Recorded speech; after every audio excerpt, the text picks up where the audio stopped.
si se dan cuenta, son 4 o 5 diapositivas muy cortitas, no más que eso. Así que vamos a hacerla bien breve, ¿ya? Este video de esta clase va a quedar almacenado, guardado en YouTube, para que después lo revisen si es necesario. ¿Ya? Ok, esta clase es exclusiva para el cuarto medio A, y el propósito de esta clase es repasar aprendizajes relacionados con el análisis de ensayos latinoamericanos. Esa es una parte, y la otra, la comprensión de obras literarias contemporáneas, ¿ya? Que es la segunda parte. La prueba tiene, por lo tanto, 2 textos, si se dan cuenta. Uno que es un fragmento de un ensayo latinoamericano, y el otro es un cuento que lamentablemente es un cuento más o menos largo, pero es bien entretenido y espero que les guste, digamos, porque es algo que seguramente no han leído. Ok.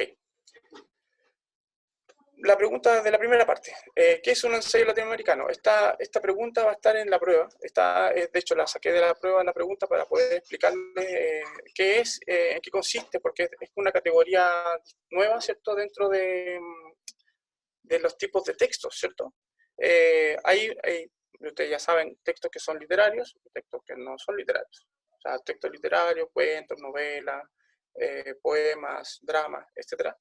Y textos no literarios, todos los que tienen que ver con la transmisión de información concreta, información veraz, información objetiva, que pueden ser todos los que están en la prensa, preferentemente los textos, ¿cierto?, noticiosos, reportajes. La publicidad está en un ámbito intermedio entre literatura y textos no literarios, etc. Y en el caso del ensayo latinoamericano se da más o menos la misma situación. Es un texto que está en una tierra intermedia, ¿cierto?, entre lo literario, porque tiene una característica muy fuerte de subjetividad, y lo no literario, que vendría a ser, ¿cierto?, la idea de la argumentación, la idea, ¿cierto?, de convencer a propósito de una idea a un receptor. Ok, en América, y bueno, aquí tiene un apellido latinoamericano. En América Latina, esta idea, ¿cierto?, de escribir ensayos se relaciona preferentemente con dos tópicos que son bien los que están destacados aquí, ¿cierto? Por un lado, el tema de la ideología, de la ideología que tiene que ver con el sentido, ¿cierto?, de propiedad nacional, podríamos decir, la ideología de independencia, de sentirse latinoamericano de alguna manera, y eso mismo relacionado, ¿cierto?, con la búsqueda de esa identidad, porque obviamente estamos, como fuimos descubiertos, y a partir de eso, ¿cierto?, se ha ido generando una idea de nación en cada uno de los países que componen la América Latina. Si bien es cierto, son países diferentes, tenemos, por ejemplo, una identidad o raíces identitarias que son comunes. Por ejemplo, el idioma, que es una cosa que no se puede desconocer. A pesar de que en Brasil hablen portugués, hay una conexión muy fuerte, digamos, entre el portugués y el castellano, y eso es muy patente, ¿cierto?, en la forma de hablar de los brasileños, los portugueses, ¿cierto?, que se parece mucho al castellano, son lenguas romances. Pero también por un tema, digamos, de historias comunes. Fíjense, por ejemplo, solamente por mencionar algo, que en América Latina, en una época más o menos oscura, entre los años 70 y 80, se produjeron dictaduras militares a propósito de lo que estaba pasando, ¿cierto?, con la Guerra Fría, Estados Unidos, Rusia, la idea, ¿cierto?, de que Cuba sufrió una revolución. Entonces los estadounidenses no querían, el gobierno estadounidense, ¿cierto?, no quería que en América Latina se transformara en una especie como de Cuba, o los países latinoamericanos restantes, ¿cierto? Y por eso puso mucho hincapié en fomentar que eso no sucediera, y ahí se produjeron las dictaduras militares que nosotros conocemos, auspiciadas por la CIA, y todo eso son datos históricos que existen y que son reales. Por ejemplo, y todos esos hechos comunes generan identidad, una identidad que es como propia de nosotros. La música, la comida, el clima, el fútbol, por ejemplo, etcétera, etcétera. Son una serie de elementos, y los elementos históricos que estoy mencionando, o que mencioné, mejor dicho, que se relacionan o nos relacionan como iberoamericanos, países iberoamericanos. Una resonancia, dice, ¿cierto? Y eso se plasma en lo que piensan los autores literarios, preferentemente, que son los que hacen ensayos. Yo puse aquí desde dónde nace esta idea de Latinoamérica. Cuando Cristóbal Colón, en las fotos aparece él, ¿cierto? Descubre América, accidentalmente o no, venía gestando en el viaje una especie de diario. De ese diario, que es un relato muy íntimo de su experiencia personal, ¿cierto? De conquistador, de descubridor y conquistador, perdón, refleja cuando llega a América, a partir del 11 de octubre más o menos, ¿cierto? En las anotaciones, refleja lo que va a hacer, según él, la gente que vive aquí, bueno, no sabiendo que estaba descubriendo un continente nuevo, sino anotando, digamos, las características de la gente, según él creía, de, de Asia, ¿cierto? De Asia Oriental. Bueno, a partir de ahí se gesta esta idea de lo que es el ser latinoamericano, pasando por Bartolomé de las Casas, pasando, ¿cierto?, por Ercilla, que escribió un poema, pero de alguna manera ese poema también es un testimonio. Eso es lo que hace el ensayo, testimoniar un poco también las vivencias personales, pero que al mismo tiempo son comunes en una gran población, en este caso Latinoamérica. Y llegando al siglo XX, que es el siglo más importante dentro del quehacer filosófico, intelectual, literario, artístico, ¿cierto?, en el mundo, pero también, y por qué no, ¿cierto?, decirlo, en América Latina. Y aquí tenemos 6 grandes exponentes, que son algunos de los grandes exponentes de la literatura latinoamericana, y que también son grandes exponentes del género ensayístico. ¿Ya? Está en primer lugar, ¿cierto?, Octavio Paz, luego Jorge Luis Borges, Mario Vargas Llosa, que todavía sigue vigente, digamos, dentro de su ejercicio de escritura, Gabriel García Márquez, Julio Cortázar y Roberto Bolaño, entre otros, pues también la Gabriela Mistral. De hecho, ustedes leyeron Menos Cóndor, más Huemul de ella. Enrique Lin también hizo lo suyo, el mismo Nicanor Parra en varios discursos y en varias presentaciones también hablaba de esto que era lo propio de Latinoamérica. De eso básicamente es de lo que versan estos ensayos. Bueno, también tenía que mencionar, aquí no sale la imagen, pero también mencionar, por ejemplo, a Eduardo Galeano, que escribió un libraco espectacular que se llama, bueno, no es tan grande el libro, estoy exagerando, Las venas abiertas de Latinoamérica. Es un ensayo espectacular respecto al tema, digamos, de todo el comillas, digamos, robo que se hizo, ¿cierto?, de las riquezas, de la riqueza cultural y de la riqueza material, ¿cierto?, de América. Y cómo no, convenientemente, ¿cierto?, nosotros somos los perdedores de esta historia universal. Perdedores en el sentido, digamos, de que hay otros que ganaron a propósito y a costa de nosotros, que serían los países industrializados. Bueno, las características del ensayo. Yo anoté las características del ensayo en relación, digamos, a lo que nosotros sabemos, desde tercero medio que venimos hablando de estas características. Por ejemplo, es un texto breve, en comparación con una novela, por ejemplo, pero no tan distinto, digamos, de la extensión de un cuento, por ejemplo. Puede ser. Pero hay ensayos, como el que les mencioné de Eduardo Galeano, en Las venas abiertas de Latinoamérica, que es un poquito más extenso. Hay otros textos, ensayos que son un poco más complejos, ¿cierto? Sobre todo los filosóficos, porque como aquí se dan cuenta ustedes, la temática es variada, entonces dependiendo del área en el que se desarrolle el ensayo y del tema que se abarque, puede ser un tema demasiado, con demasiado material, entonces los tipos se van en la volada, como se dice, y escriben tremendos textos, tremendos ensayos.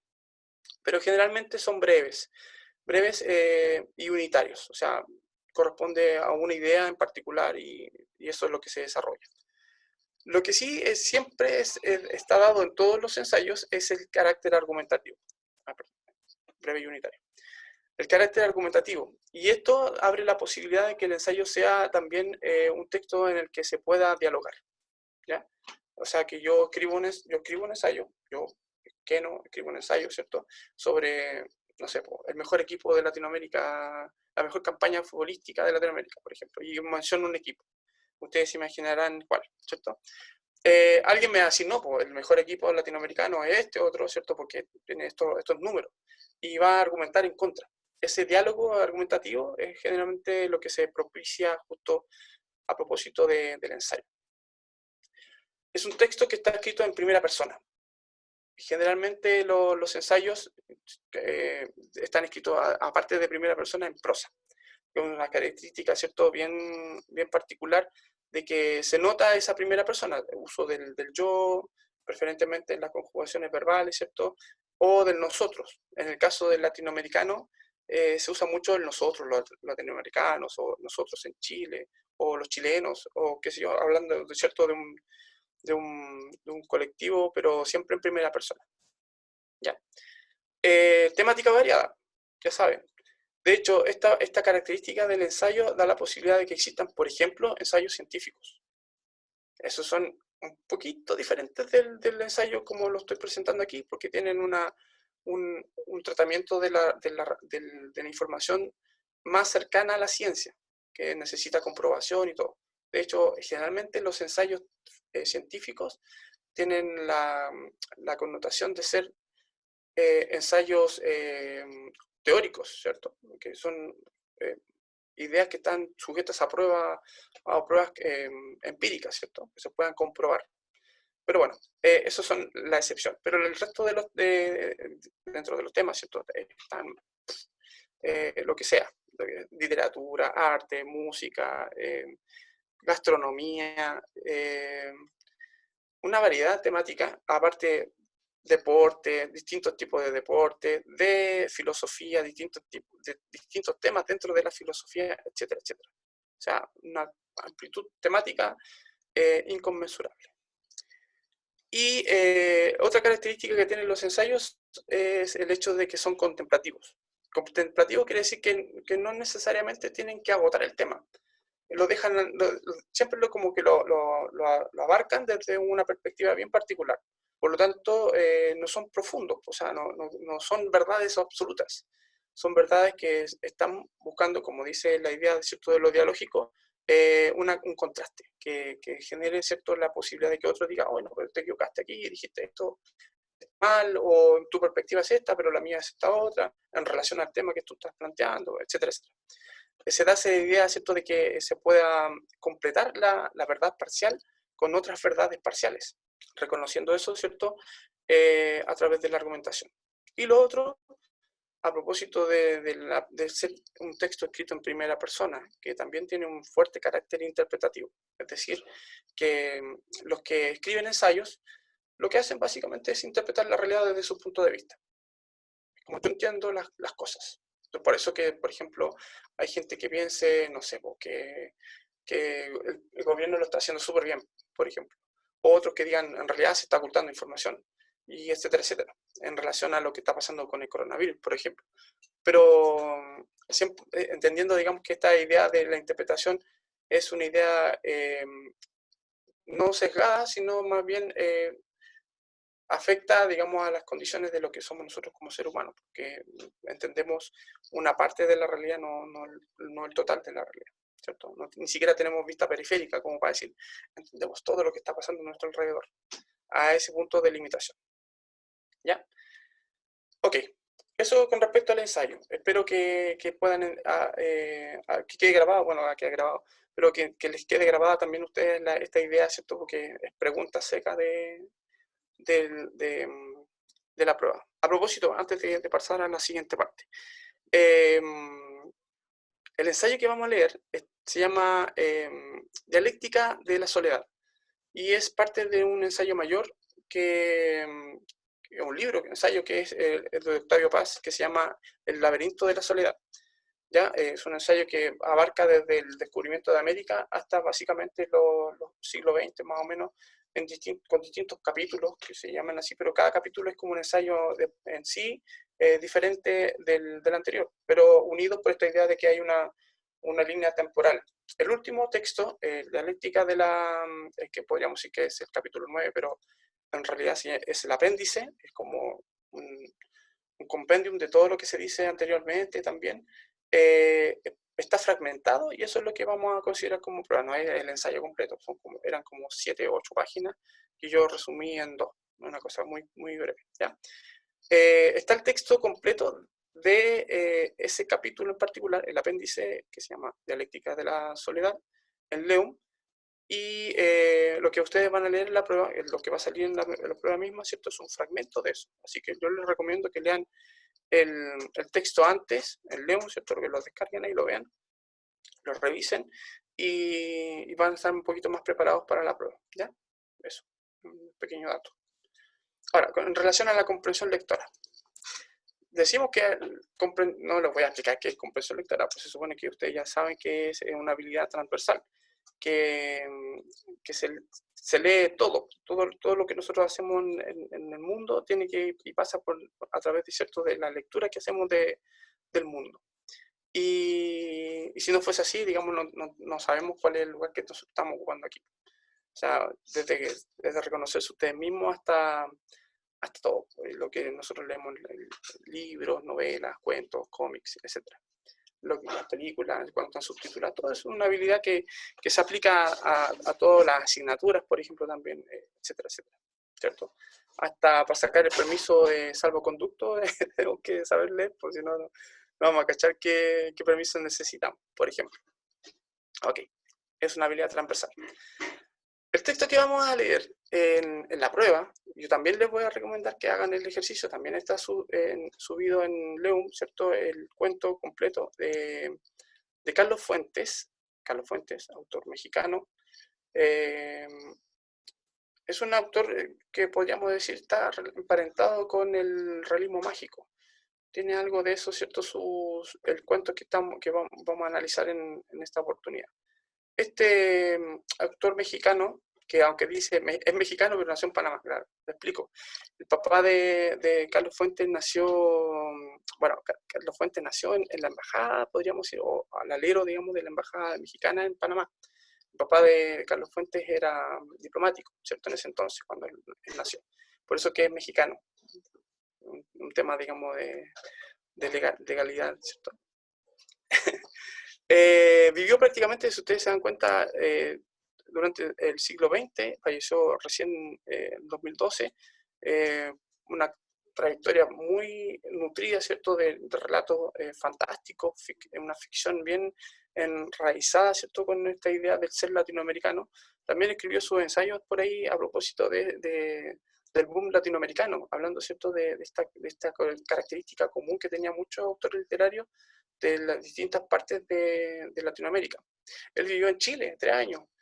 Regresó después, ¿cierto?, como diplomático. A propósito, trabajó, bueno, siguiendo el trabajo, ¿cierto?, de su padre. Él es abogado, economista, escritor, un autor bien prolífico en novelas, preferentemente más en cuentos. Y aquí yo destaco el primero de ellos, el primer volumen de cuentos que se llama Los días enmascarados, de 1954, desde donde nosotros sacamos el cuento, donde yo saco el cuento, digamos, que vamos a leer en la prueba. Y más adelante aparece en 1962 una novela corta, un cuento largo, no sé cómo lo quieran ver, que se llama Aura, que es el libro que viene a continuación. Entonces, a propósito del tema del cuento, el cuento se llama Chacmol. Es bien extraño esto, porque yo investigué, leí el cuento hace tiempo, lo volví a leer hace poco para hacer la prueba, y todavía no hay, no hay un descubrimiento como cabal con respecto a qué es o qué fue Chacmol. Le pusieron Chacmol porque lo relacionaron a esta estatuilla que se encontró en las ruinas de las pirámides en Mesoamérica, en distintas partes de Mesoamérica, o lo que es ahora Guatemala, qué sé yo, en México. Encontraron estas estatuillas de un dios, bueno, o de una figura semidios o humana, porque tiene las tres características, es un guerrero, es un héroe, etcétera. Tiene bueno, la posición en la que está, tiene sus manos, ¿cierto?, posadas sobre un pocillo que generalmente se usaba para sacrificios, ¿cierto? Ahí se ponían objetos de veneración que pueden ser desde corazones palpitantes hasta comida, cosas por el estilo. Pero su origen, su nombre en particular, es como bien poco investigado, podríamos decir, no se ha descubierto a ciencia cierta a qué dios o qué deidad pertenece. Se la relaciona mucho con el dios de la lluvia.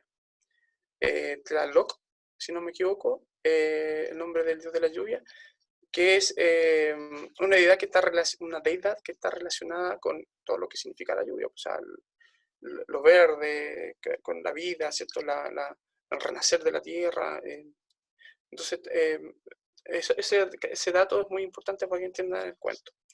El cuento Jack Mould, ¿ya?, que también está en León. Es un cuento podríamos decir que es un cuento de terror. Más o menos. Ok, para ir cerrando. Para ir cerrando ya, así tan rápido. ¿Qué era ahí? Sí, está bien. Hicimos cortita. El recordatorio para la entrega de los artefactos. La guía tenía un error, decía, yo no sé, seguramente yo me equivoqué ahí en eso, mi mente loca. Si se dan cuenta, aquí tengo todo anotado con lujo de detalle todas las cosas que hago, y para atrás. Entonces, de repente en una de esas me trastopé y le puse que vencía esta semana. Bueno, sí, pues, la idea, o sea, que vencía hoy día o algo así, el 18. Pero les voy a extender el plazo hasta el día 1 de junio, ¿ya? Para que puedan subir su artefacto. He recibido varios, y varios me han mandado al WhatsApp también imágenes de lo que están haciendo, y la verdad que están bien, no hay drama en eso, ¿ya?